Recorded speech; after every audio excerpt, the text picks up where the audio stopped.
La dernière fois, nous avons étudié la prière, comment Dieu nous parle à travers la prière et comment à travers sa parole, il nous répond. Quelle est l'importance de sa parole? Pourquoi Dieu nous a donné une parole? À quelle fréquence est-ce que nous devons lire cette parole? Et quel changement est-ce que cette parole apporte en nous? Qui a écrit la Bible? Ce sont des réponses auxquelles nous allons répondre aujourd'hui. D'abord, prions. Nous voulons te remercier pour tes grâces, tes bénédictions, ta protection.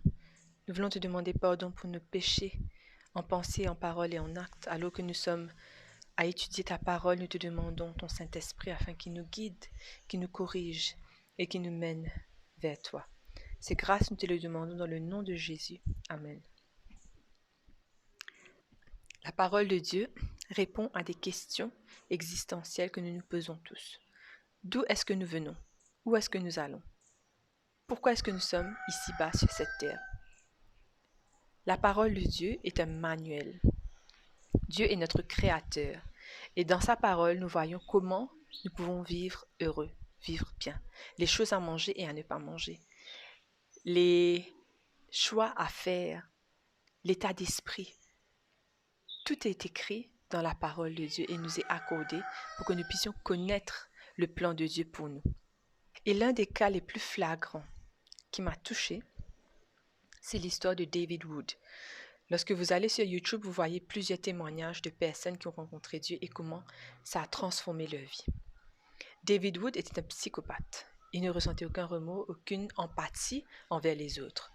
Quand nous voyons quelqu'un qui meurt, quand nous voyons quelqu'un qui souffre, nous sommes affectés, nous sommes touchés, nous pouvons même pleurer.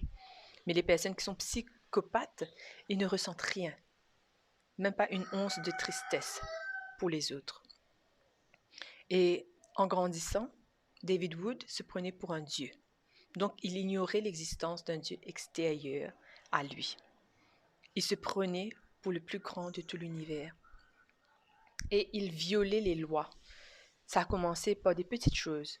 Voler, mentir, entrer par effraction dans les lieux interdits.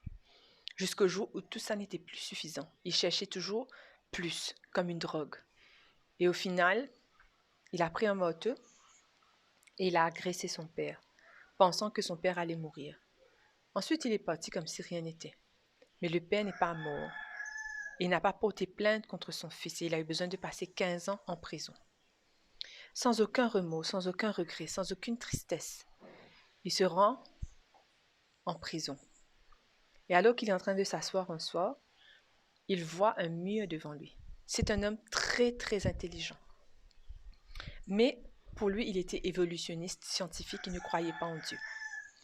Et quand il a vu ce mur devant lui, il s'est dit, est-ce que c'est possible que je pose un sachet de ciment, un sachet de sable, que je mette un peu de peinture, un peu d'eau, un pinceau, et que dans des millions d'années, ce mur se forme devant moi?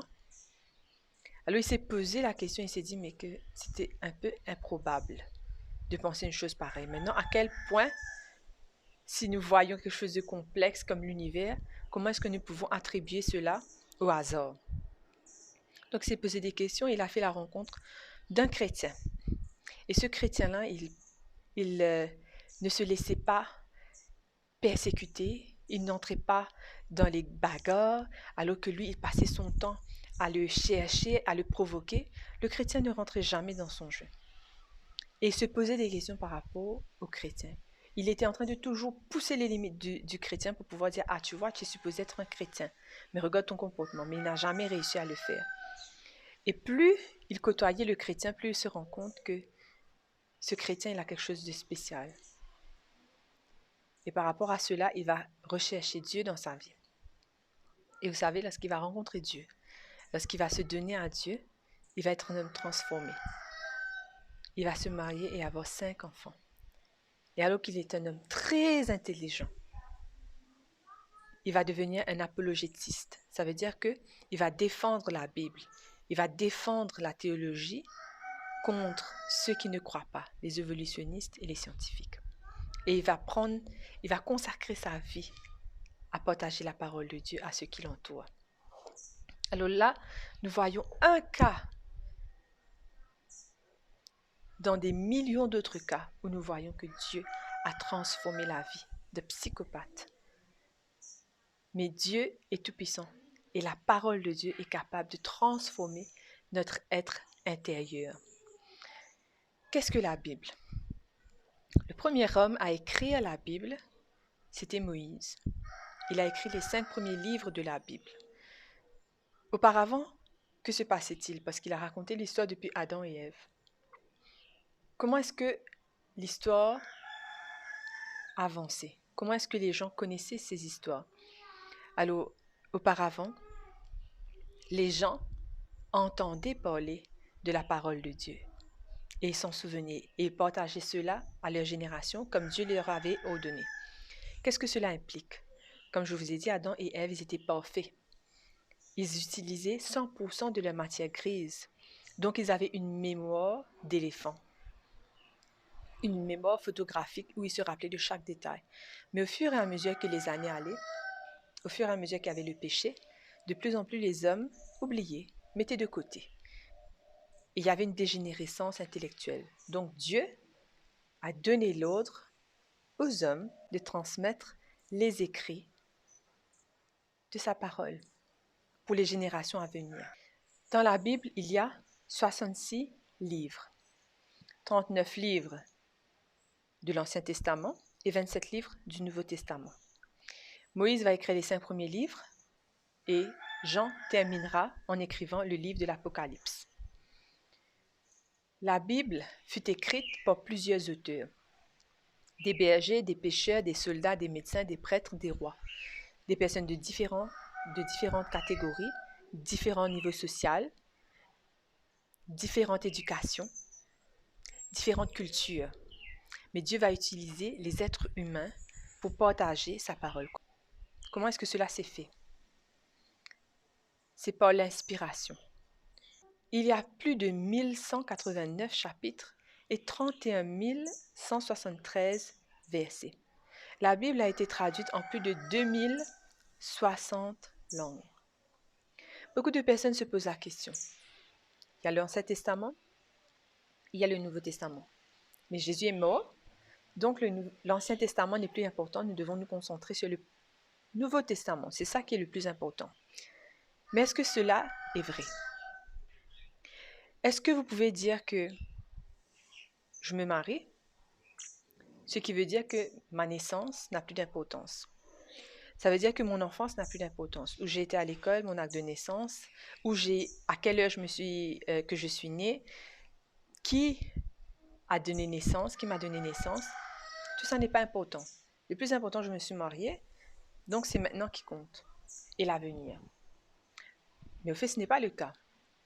Même si vous vous mariez, peu importe où vous êtes arrivé dans votre vie, votre passé est important, votre présent est important, et votre futur aussi est important.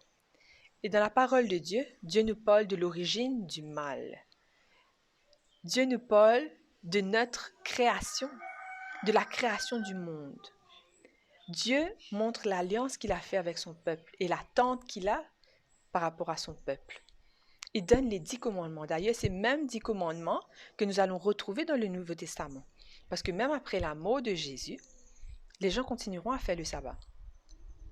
Les gens continueront à manger ce qui est pur et éviter ce qui est impur.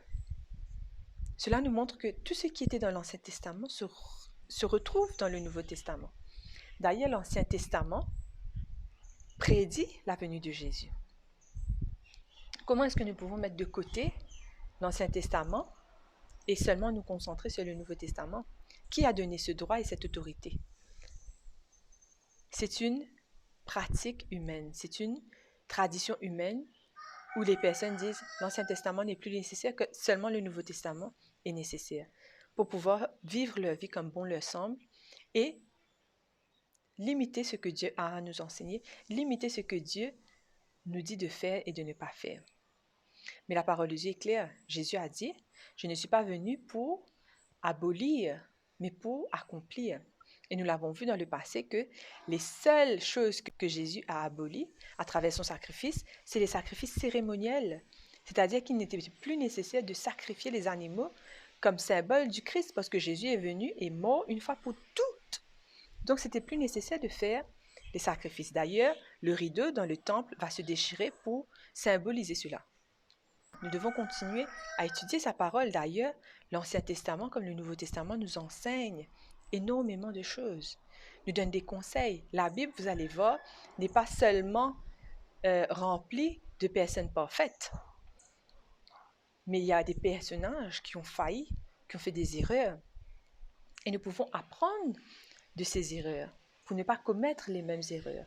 Il y a des enseignements dans la parole de Dieu. La parole de Dieu nous transforme.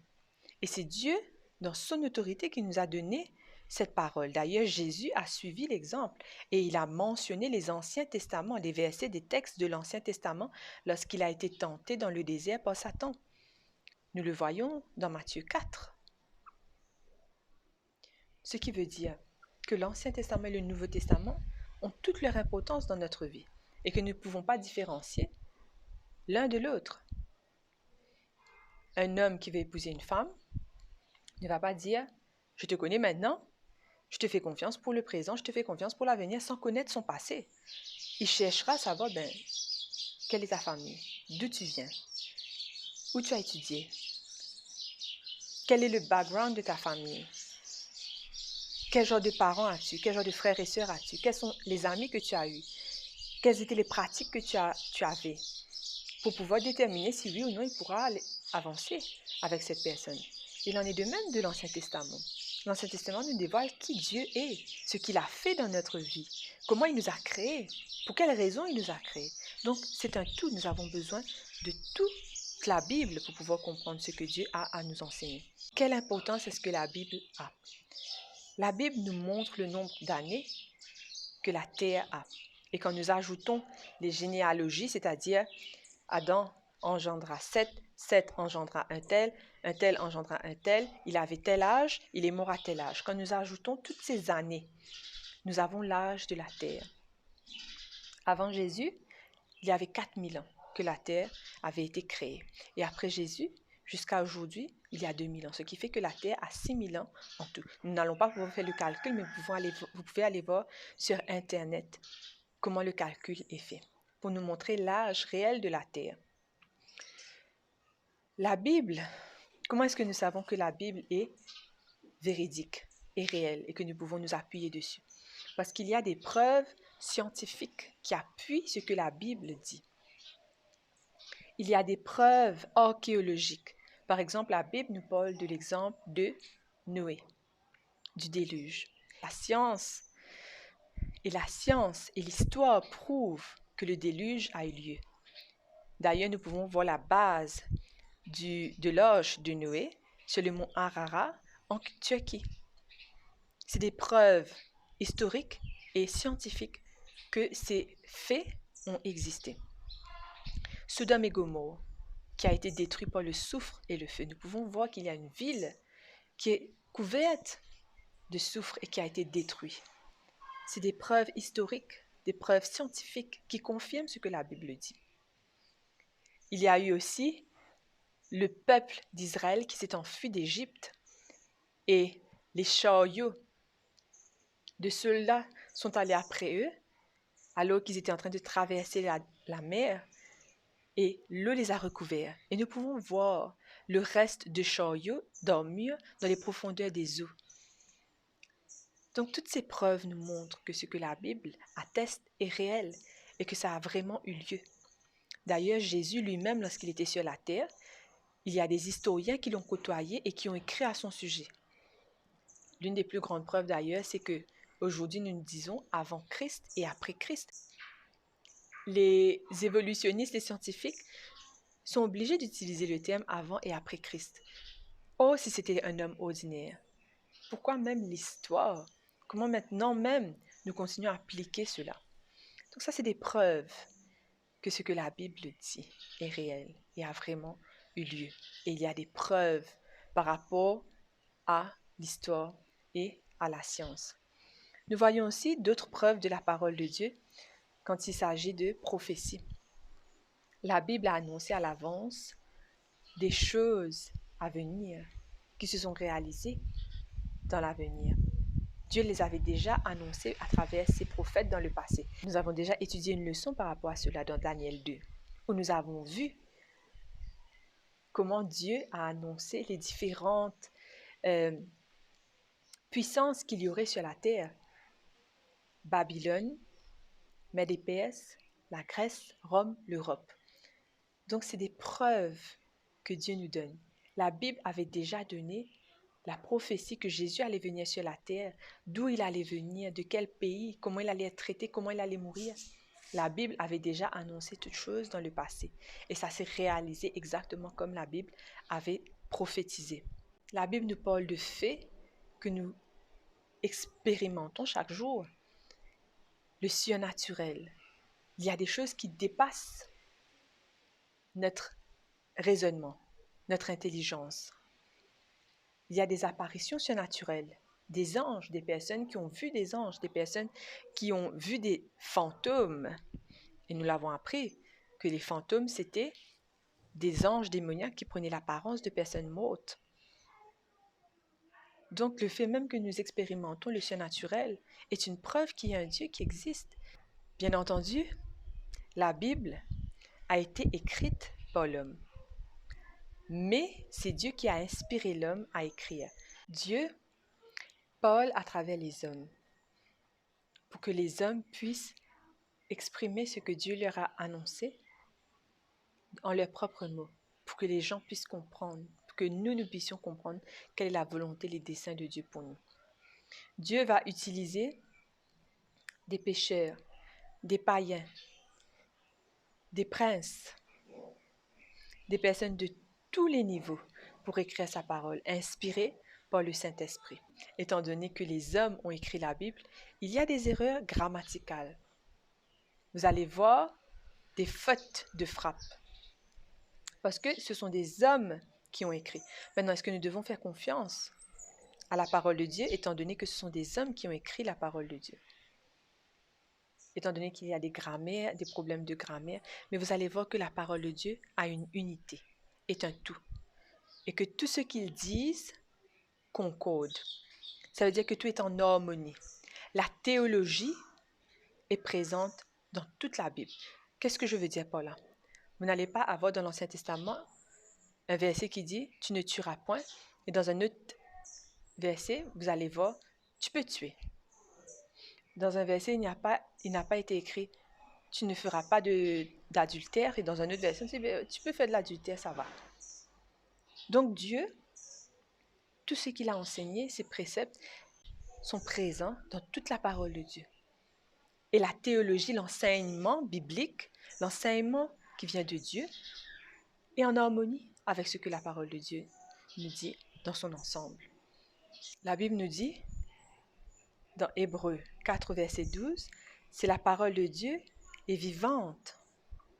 Que la parole de Dieu est vivante et efficace, plus tranchante qu'une épée quelconque à deux tranchants, pénétrante jusqu'à partager âme et esprit, jointure et moelle. Elle juge les sentiments et les pensées du cœur. La parole de Dieu est une épée à double tranchant. Qu'est-ce qu'elle tranche? Elle nous sépare du plaisir du monde. Elle nous sépare de l'attachement au monde. Parce que vous savez qu'un jour, le monde périra.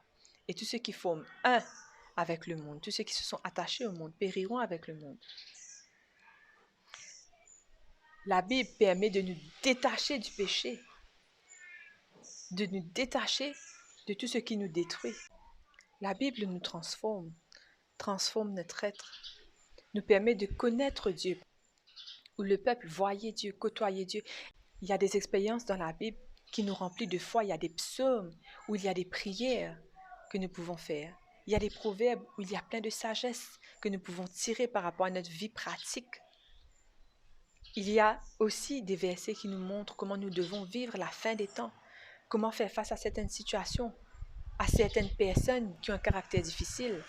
Comment est-ce que nous devons vivre dans notre foyer, avec notre mari, avec notre femme, avec nos enfants, avec nos amis. Comment avoir accès à Dieu? Quels sont les péchés qui nous animent? Et quelles sont les conséquences de ces péchés?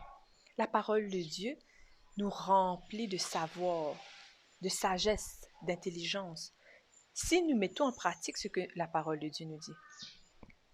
Mais la parole de Dieu est plus que ça encore. La parole de Dieu est une lettre d'amour. La parole de Dieu nous parle de ce que Dieu ressent pour ses enfants. Comment est-ce que nous pouvons découvrir cela? Qu'est-ce que nous dit la Bible par rapport à ce que nous vivons chaque jour? La Bible nous dit, ne t'inquiète pas du lendemain, à chaque jour suffit sa peine. Dans Matthieu 6, verset 34. Dieu nous dit de ne pas nous soucier du lendemain, parce que Dieu lui-même prendra soin de tout ce qui nous concerne, de tout ce que nous avons besoin physiquement. La Bible nous dit dans Matthieu 28, verset 20, « Je suis avec toi jusqu'à la fin. » Ça veut dire que pas un jour Dieu ne va t'abandonner, va te laisser seul à ton sort. Même dans la souffrance, quand tu penses que Dieu n'est pas là, il est présent. Il est avec toi, il ne te délaissera pas, il ne dormira pas et il agira parce que c'est un Dieu tout-puissant. Il dit, n'aie pas peur, je suis avec toi, ne promène pas des regards inquiets. Je te fortifie, je viens à ton secours, je te soutiens de ma droite triomphante. Ça veut dire que peu importe la difficulté dans laquelle tu es, Dieu va te secourir. Il va utiliser les moyens qu'il a pour pouvoir agir de façon puissante dans ta vie. Dieu nous dit de ne pas avoir peur de nos ennemis, de ce que les hommes peuvent nous faire. La Bible nous dit, que dirons-nous donc à l'égard de ces choses? Si Dieu est pour nous, qui sera contre nous? Il nous donne des promesses pour que nous puissions vivre heureux, vivre sans stress, sans anxiété. Psaume 46, verset 11 nous dit, Dieu est un secours qui ne manque jamais dans la détresse. Quand nous sommes dans la détresse, que nous ne savons pas vers qui nous tourner, que nous avons tout essayé, que rien n'a marché, nous pouvons nous tourner vers Dieu, parce que Dieu, il va apporter une solution, il va nous secourir dans la détresse. La Bible nous dit comme ça dans Psaume 23, « Quand tu marches dans la vallée de l'ombre de la mort, je ne crains aucun mal car tu es avec moi. » Quand nous marchons dans la vallée de l'ombre de la mort, ça veut dire que nous pouvons faire face à la mort. Le péché fait que nous pouvons faire face à la perte de personnes que nous aimons. Mais dans ces moments-là, Dieu va être présent pour nous réconforter. Il sera présent pour nous soutenir, pour que nous puissions nous sentir aimés et en paix. Et que nous puissions avoir l'espérance qu'un jour, nous reverrons ces personnes qui sont parties. Si vous avez des problèmes où vous sentez que vous n'êtes pas aimé, que vous êtes seul, que vous n'êtes pas un enfant désiré peut-être, la Bible nous dit, « Je ne vous délaisserai pas, orphelins. Je viendrai à vous. » Dans Jean 14, verset 18. Cela veut dire que nous ne sommes pas des orphelins. Dieu est notre Père. Dieu est notre fiancé. Dieu est notre mari. Il est notre meilleur ami. Il est tout pour nous. Tout ce que nous pouvons imaginer. Si jamais tu as fait face à des relations brisées, si jamais il y a des personnes qui t'ont fait du mal, si jamais tu as été rejeté, tu t'es senti rejeté, si tu as fait face à de l'injustice, si tu as souffert par rapport au traitement que tu as reçu, sache que la Bible te dit que Dieu guérit le cœur brisé. Il pense les blessures. Dieu est capable de restaurer ce qui a été brisé en toi, alors que ton cœur est brisé et meurtri. Dieu peut guérir ton cœur. Dieu peut guérir tes pensées. Il peut faire que tout ce qui t'est arrivé te rend plus fort et que tu te relèves malgré le fait que tu sois tombé. Dieu peut te donner la capacité de pardonner à ceux qui t'ont fait mal, à ceux qui t'ont offensé, à ceux qui t'ont blessé, pour te libérer, pour que tu puisses vivre ta vie, que tu puisses être heureux. Il y a certaines choses dans la vie qui nous rendent fatigués. Il y a des poids, du stress, de l'anxiété qui nous accablent parfois, qui pèsent lourd sur nous. Mais la Bible nous dit, « Venez à moi, vous tous qui êtes fatigués et chargés, je vous donnerai du repos. » Dans Matthieu 11, verset 28. Si tu es fatigué, peut-être que tu es fatigué de vivre, peut-être qu'il y a trop de problèmes dans ta vie, que tu te dis, à quoi bon continuer? Il n'y a rien sur cette terre qui me pousse à vouloir vivre, à vouloir me battre, à vouloir me réveiller demain matin. Mais la Bible dit, si tu es fatigué, je te comprends. Et je suis là pour toi. Je te donnerai la force que tu as besoin, je te donnerai le courage que tu as besoin. La Bible nous parle d'une expérience d'un personnage qui lui aussi a été fatigué. Élie, alors qu'il a remporté une grande victoire sur des prêtres idolâtres, où il a tué plus de 400 prêtres, la reine Jézabel va le menacer de mort, va dire « je vais couper ta tête ». Et il aura peur, alors qu'il a vu Dieu faire de grandes choses, des miracles. Il aura peur et il va se sauver dans le désert pendant 40 jours, 40 nuits. Il ne va rien manger et il va demander à Dieu « laisse-moi mourir ». Il va être découragé, il aura peur. Et Dieu ne va pas le bousculer, Dieu ne va pas lui reprocher. Tu vois quel genre d'enfant tu es, quel genre de serviteur tu es, j'ai fait toutes ces choses-là pour toi et tu as peur et tu es découragé. Dieu ne va rien dire de tel, mais Dieu va le laisser. Dieu va lui donner le temps de se reposer parce que probablement il était fatigué. Il enverra des corbeaux pour le nourrir, de pain et d'eau, de viande. Dieu va prendre soin d'Élie alors qu'il était seul dans le désert et pensait qu'il était abandonné de tous, mais Dieu était présent et prenait soin de lui. Ça nous montre que même dans des moments difficiles, même quand nous sommes découragés, même quand nous sommes fatigués, Dieu est là. Il va nous donner la force pour nous relever, il va nous donner la force pour continuer. Et si vous êtes chargé, vous pouvez poser ce lourd fardeau au pied de Jésus et lui-même, il prendra soin de tout. Si vous avez peur par rapport à l'avenir, qu'adviendra-t-il de moi, mes études, mon travail, avec qui je me marierai? Qu'arrivera-t-il de mes enfants? La Bible nous dit, confie-toi en l'Éternel de tout ton cœur et ne t'appuie pas sur ta sagesse. Reconnais-le dans toutes tes voies et il aplanira tes sentiers. Dans Proverbe 3, versets 5 à 6. La Bible nous dit que nous n'avons pas à avoir peur de l'avenir. Nous n'avons rien à craindre par rapport à l'avenir parce que Dieu lui-même va réaliser nos plans. Non seulement nos plans, si c'est en accord avec sa volonté, mais il a des plans qui dépassent même ce que nous imaginons. Nous devons lui faire confiance et le laisser nous conduire. Dieu veut nous donner sa paix, la paix du cœur. Dans Jean 14, verset 27, « Je vous donne la paix, je vous donne ma paix, que votre cœur ne se trouble pas, ne s'alarme pas. » Dieu est prêt à nous donner la paix dans les moments de soucis, de tourments, de souffrance extrême. Alors qu'il y a la tempête, Dieu peut calmer la tempête. Dans le Nouveau Testament, il y avait une expérience où Jésus était avec ses disciples dans une barque et il y a eu une tempête qui a éclaté. Alors qu'il y avait des pêcheurs qui étaient des professionnels, ils étaient en train de se débattre avec la tempête. Mais à un moment donné, ils voyaient que tous les efforts qu'ils faisaient n'aboutissaient pas. Et ils ont remarqué que Jésus, lui, il était là en train de dormir. Et ils vont dire, mais Jésus, est-ce que cela ne te fait rien que nous mourons? Et Jésus va dire, silence, tais-toi à la tempête. Et la tempête cessera. Qu'est-ce que cela nous montre?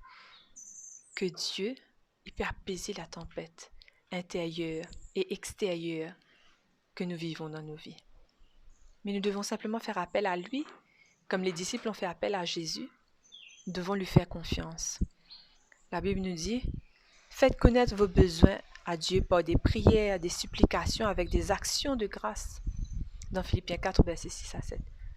Quand nous avons un besoin, peu importe quel est le besoin, Dieu nous connaît, nous pouvons tout lui dire. Même quand il s'agit d'un péché que nous caressons et que nous n'avons pas de solution par rapport à cela, il aura toujours une solution. Et au verset 26 du chapitre 19 de Matthieu, aux hommes, cela est impossible, mais à Dieu, tout est possible. Dieu est le Dieu de l'impossible. Quand nous lui faisons confiance par rapport à une situation, il va agir. Nous pouvons lui faire confiance complètement par rapport à la situation que nous vivons. La Bible nous dit dans Jean 5 au verset 39, « Vous sondez les Écritures parce que vous pensez avoir en elles la vie éternelle. Ce sont elles qui rendent témoignage de moi. » La parole de Dieu nous permet de connaître Jésus, de connaître Dieu, de vivre une expérience avec lui, d'avoir confiance en lui, mais aussi d'avoir la vie éternelle. Et à quelle fréquence est-ce que nous devrions étudier cette parole? Combien de fois par jour? Combien de fois tout court? La Bible nous montre que la parole de Dieu, c'est le pain. Dans Matthieu 4, il est dit, « Tu ne vivras pas de pain seulement, mais de toute la parole qui sort de la bouche de l'Éternel. » La parole de Dieu, c'est le pain de vie. Nous ne pouvons pas nous passer de nourriture. Nous avons besoin de manger 3 fois par jour, nourriture solide pour que nous puissions être bien physiquement. Et nous avons besoin d'un repas copieux, une bonne quantité de nourriture pour nous permettre d'avancer. Nous avons besoin de la parole de Dieu de la même façon. 2 à 3 fois par jour, le matin quand nous nous réveillons, nous devons confier à Dieu notre journée. Le soir, nous devons remercier Dieu pour ce qu'il a fait. Lui demander pardon parce que ça peut être la dernière nuit que nous passons sur cette terre. Nous ne savons pas à quel moment la mort viendra nous surprendre.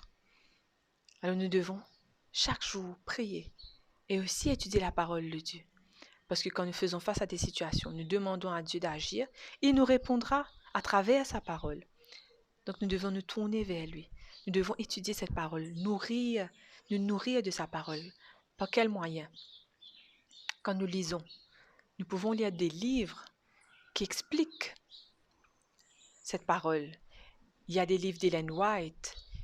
C'est une commentatrice de la Bible qui explique les histoires, qui explique les thèmes. Nous pouvons lire ces livres. Patriarches et prophètes, Jésus-Christ vers Jésus.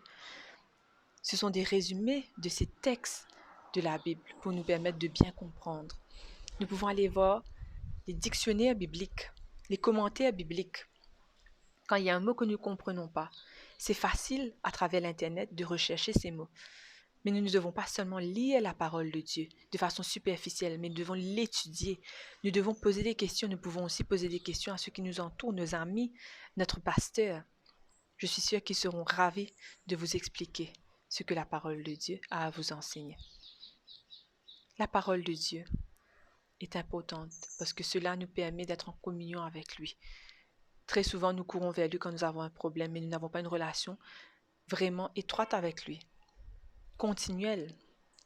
Et c'est seulement quand ça ne va pas que nous allons vers lui. Et nous n'avons pas de foi parce que nous n'avons pas eu l'habitude, nous ne connaissons pas ce Dieu. À travers la parole de Dieu, nous pouvons le connaître et avoir une relation intime avec lui.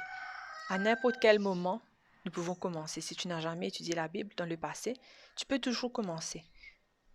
Commence par la Genèse.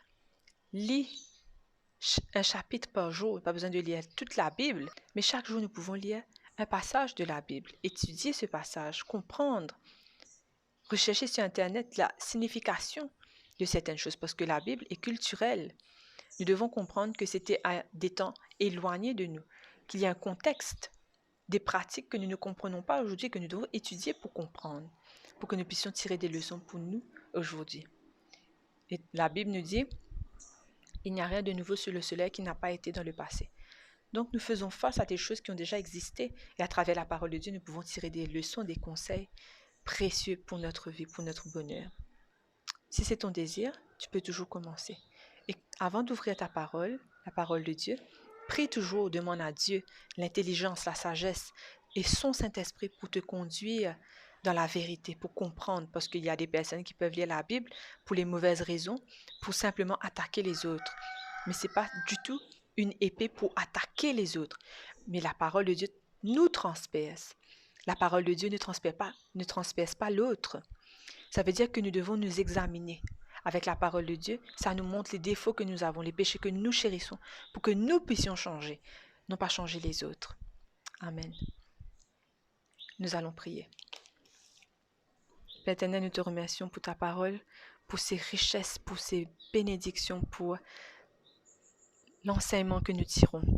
Merci de ce que tu nous as montré, que nous sommes aimés, de ce que nous sommes voulus de toi, que nous sommes choisis, que tu avais déjà planifié notre venue sur cette terre et que tu avais un projet pour notre vie et tu as un projet pour notre avenir qui est l'avenir rempli d'espérance, de joie et surtout la vie éternelle. Que nous puissions dévorer cette parole, que nous puissions être forts physiquement mais aussi spirituellement, que nous puissions grandir dans notre relation avec toi pour qu'un jour nous puissions être transformés davantage à ton image. Te remercions alors que nous sommes en quête de la vérité, que nous te recherchons, que nous voulons une relation avec toi comme David Wood et comme plusieurs autres personnes de ta parole, que tu te révèles à nous, afin que nous puissions prendre la décision de ne plus jamais te laisser partir. Au nom de Jésus, nous te prions. Amen.